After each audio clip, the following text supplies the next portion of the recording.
It goes and sticks in your colon. So, the waste material which should have easily flown out will not flow out of the system. It's a hotbed for illness.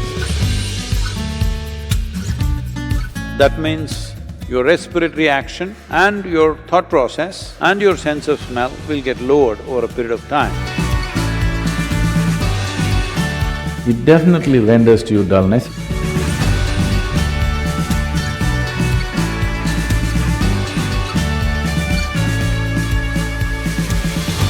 If you eat too much of tuberous material like potatoes and other tuberous substances, you will generate gas which is below the navel. Once you generate gas there, your prana between the navel and the pit of the throat will not function as it should, and the dynamism levels in your system will go down. Among the vegetables, things like radish, this is one of the few things which grow underground and still positive. Carrot, radish, all the other tuberous material like potatoes and potato family are zero pranic, but they cause what is called the stomach. Stomach means it brings a certain inertia into you. We generally advise students and meditators not to eat potatoes and its family because they increase the sleep quota. Both for the student who's studying and for the meditator, the biggest enemy is the sleep, you know. If you close your eyes and sit, if you open the textbook is a great tranquilizer, isn't it? And on top of it, if you're on a potato diet, you'll fall asleep instantly.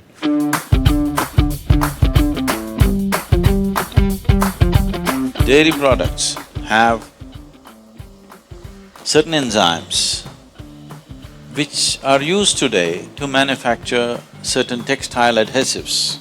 These adhesives are not water soluble. So when you consume lot of dairy product, it goes and sticks in your colon. So the waste material which should have easily flown out will not flow out of the system. The general alertness in the body and in the mind will go down by consumption of dairy products. At least those who come from the south, they told you even in your school, if you eat the curd rice, you will fall asleep. Yes or no? If somebody is sleepy, it's a common thing in South India, na tayar sadam saapittu vandiya. Everybody knows it makes you dull, but the teacher also eats, that's a problem.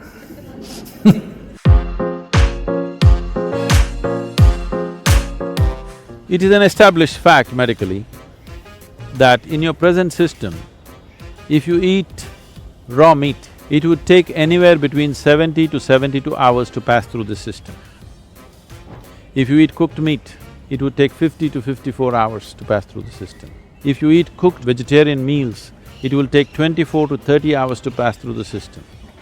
If you eat an uncooked vegetable, it will take 12 to 15 hours to pass through the system.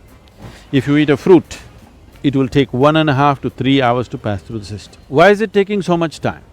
Because essentially the alimentary canal in a human being is about 24 to 36 feet long, this whole pipe that's going from lip to the anal outlet. In all the herbivorous animals, this is a feature, that their alimentary canal is approximately 5 to 6 times the length of their body.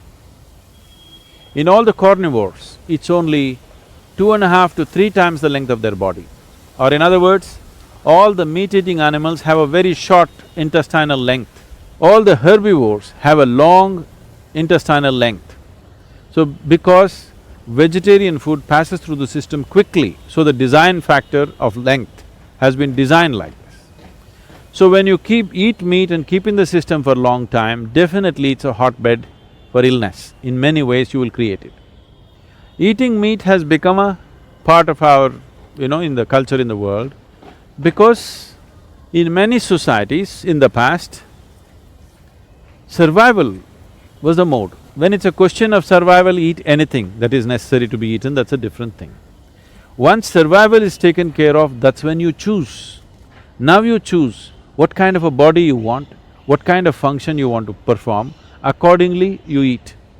This is not about a taboo about eating meat.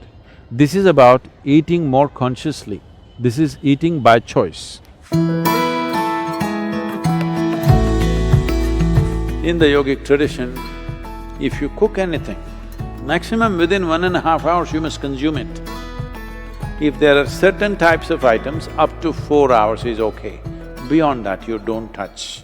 It doesn't matter how tasty it is, how nice it is, you don't touch anything because then you will develop gases in the system. Gas is not only in the stomach that you will feel obviously, but you will develop vayus in the system which will work against your pranavayu. That means your respiratory action and your thought process and your sense of smell will get lowered over a period of time. These three are very vital for you to be a vibrant human being.